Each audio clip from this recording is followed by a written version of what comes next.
Now that you have your new Garmin Approach G20 Golf Handheld, we'll guide you through setting it up. Garmin recommends charging your device for 2 hours before heading out to the course. Press and hold the button on the top left to power on your device. Now select your preferred language. Use the up and down buttons on the left side of the device to scroll over the options. Use the OK button on the upper right to select your language. Next, select your preferred golf distance unit type. Then, set the time format. Now you will be given the option to pair your Approach G20 with the Garmin Golf app. This will allow you to sync your scorecards and download the latest software. You can skip this option, but in this video, we will show the pairing process. Select Get Started. Using your compatible smartphone's camera, scan the QR code.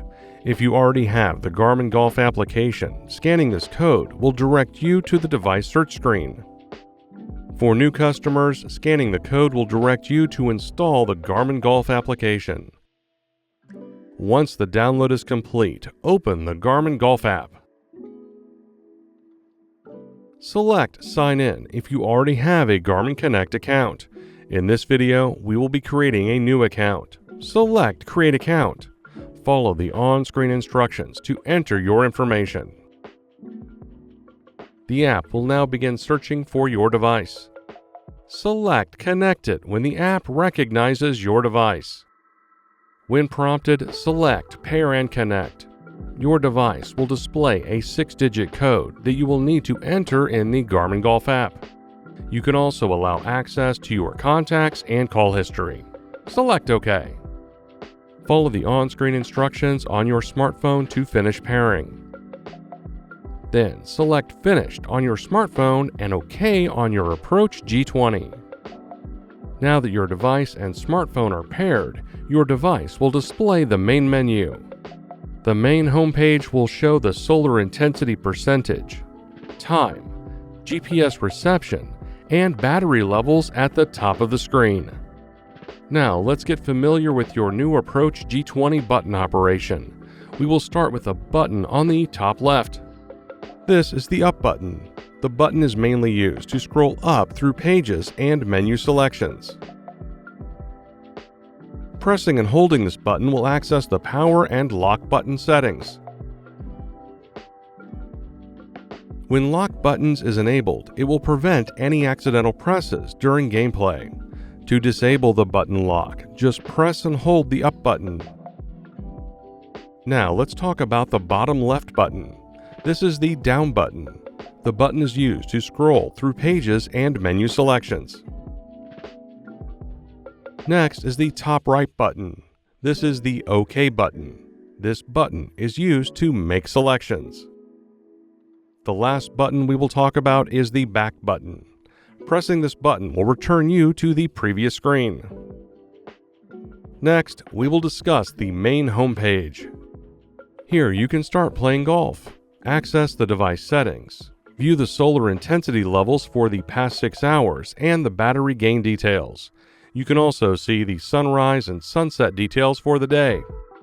If you own a set of Approach Club trackers or an Approach rangefinder, this would be a good time to open the settings and select Golf Settings. Here you can add sensors or rangefinders. To learn more about these products, see our other Approach videos or the owner's manual. Let's start a round of golf. Select Play Golf with the OK button from the main homepage. Your device will now search for satellites. Once found, it will automatically select the course. However, if there are multiple courses nearby, you will be provided a list of courses to choose from. Once the course is selected, you can select either the 9 or 18-hole option.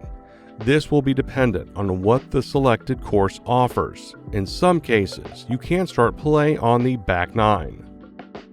Now, select if you would like to keep score on the Approach G20. Finally, select your tee box and tee off. When you start a round of golf, you will see the hole number including the par rating and the distance to the pin.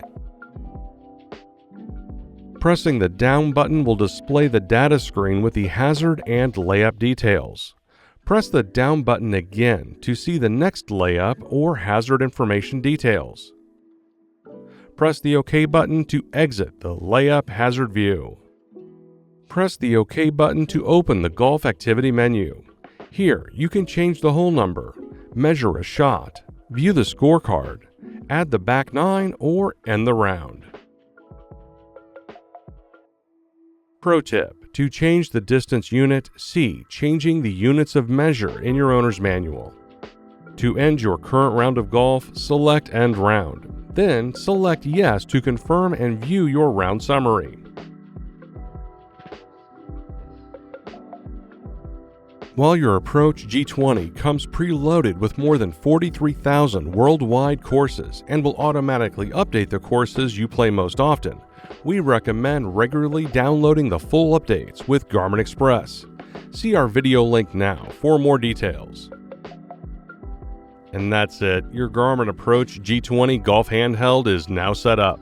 To learn more about your device, please see our other videos or visit support.garmin.com.